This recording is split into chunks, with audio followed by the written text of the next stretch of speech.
Hi, everybody. It's Jessica Stone at Stansberry Research, and I've got Austin Root on the line. He is the Director of Research for Stansberry Research. How many times can I say research in this segment?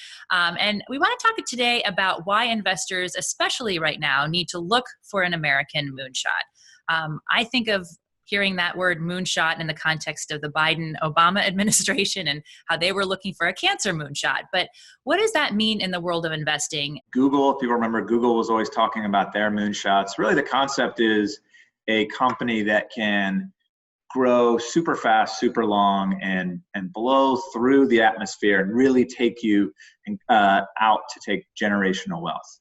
So we created the Moonshot product in December of 2018, and we did it after doing a lot of research on really what type of companies could really produce that generational wealth. The research we had done was that over the last 40 years prior, there were a certain set of companies that really, really did well. As you'd guess, Berkshire Hathaway was one of the best performing stocks over that prior 40-year period. But there were 15 stocks or 14 stocks that did better than Berkshire. And there were a couple of common themes. One, they were very small when they started out. Two, they grew really, really fast. And three, their businesses got better as they got bigger. And that's really the core piece. I can get into more details about what we're looking for, but the key for the American Moonshot is a U.S. company that we find when they're small, and we grow our investment along with them over a very, very long period of time. How hard is it to find these companies? I mean, you've got to sort of be looking at a very nascent stage company that doesn't have a lot of marketing or advertising. That takes a lot of work to dig that out. That's right. We do a lot of quantitative screening to find these. We do a lot of qualitative screening, which is talking with management teams with whom we're close and asking them what small companies that are really interested in or think are great performers and operators. But here's one key, Jessica, that really was the impetus to create this product. We have over 30 analysts now, as you know, and a lot of them would find these cool little companies that didn't quite fit into their research strategy, either by virtue of it was a little bit too small to recommend to their larger file, or it was just did something a little bit different than what their core focus was on. So in creating the original American Moonshots, we really pulled from our entire editorial and analyst base to find them. And in doing that, that was what was really cool.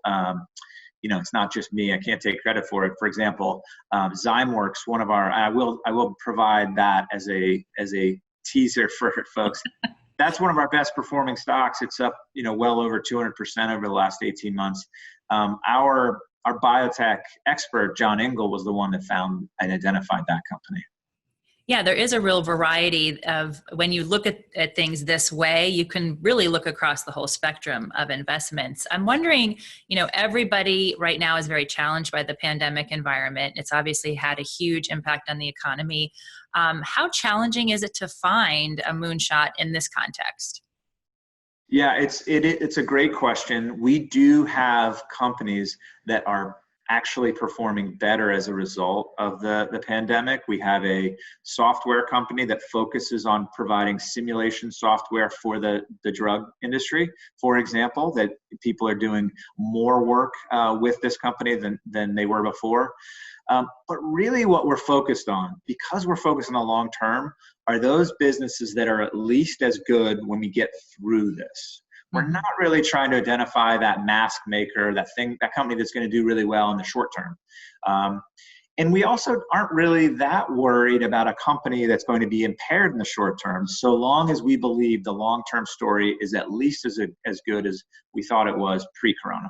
Can I just say for the record, I hope I don't ever have to consider investing in a mask maker again, but hopefully that means we get a vaccine sooner rather than later. That's right. Thanks, Austin Root, so much for your time. And if you would like to see more content like this, please do subscribe to our YouTube channel. You can also find us on Facebook, Twitter, and Instagram. That's all for now. Thanks for watching.